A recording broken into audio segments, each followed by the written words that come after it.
Please do subscribe to Prajabheri News Channel.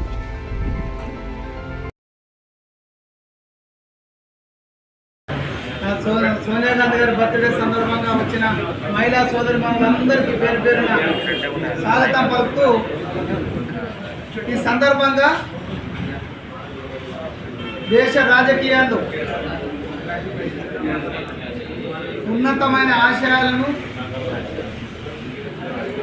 ఈ దేశంలో ఒక మంచి సంస్కృతిని పెంపొందించినటువంటి వ్యక్తులలో ఇప్పుడున్న రాజకీయాలలో సోనియా గాంధీ గారే ముందుంటారనే విషయంలో అతిశయోక్తి కాదు.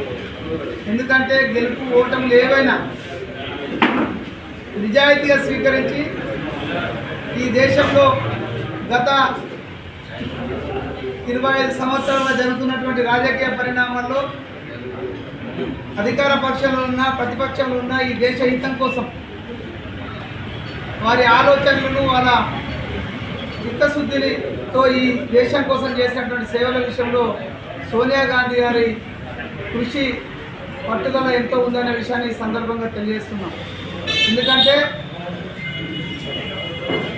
ఈ కాంగ్రెస్ పార్టీ కష్టకాలంలో ఉన్నప్పుడు పగ్గాలు చేపట్టి సుదీర్ఘకాలం కాంగ్రెస్ పార్టీ ఏఐసిసి అధ్యక్షురాలుగా, యూపీఏ కన్వీనర్గా ఈ దేశంలో మన్మోహన్ సింగ్ గారి ప్రభుత్వం ఏర్పడడంలో క్రియాశీలక పాత్ర పోషించినటువంటి నాయకురాలు సోనియా గాంధీ గారు. ఖచ్చితంగా ఈ సందర్భంగా తెలంగాణ ప్రజలు ఎన్ని జన్మలకైనా కృతజ్ఞత ప్రకటించాల్సింది ఎవరికైనా ఉన్నదంటే ఈ తెలంగాణ ప్రజలకు కేవలం సోనియా గాంధీ గారికి మాత్రమే. ఎందుకంటే 60 సంవత్సరాల తెలంగాణ కళను గుర్తించి ముందుకు తీసుకెళ్లి తెలంగాణ రాష్ట్రాన్ని ఏర్పాటు కృషి చేసినటువంటి ఆ తల్లికి తెలంగాణ ప్రజల తరఫున మరొకసారి ఆమెకు ధన్యవాదాలు, కృతజ్ఞతలు తెలియజేస్తున్నాం. ఆ దేవుణ్ణి సందర్భంగా ప్రార్థిస్తున్నాం.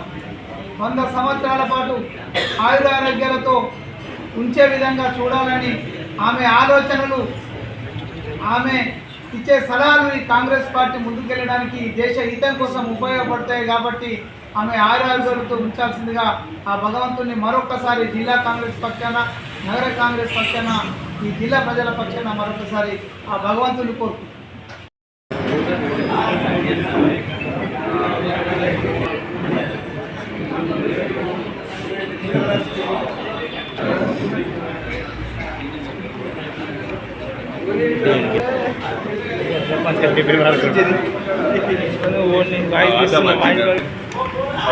మొదలు మాట్లాడినాక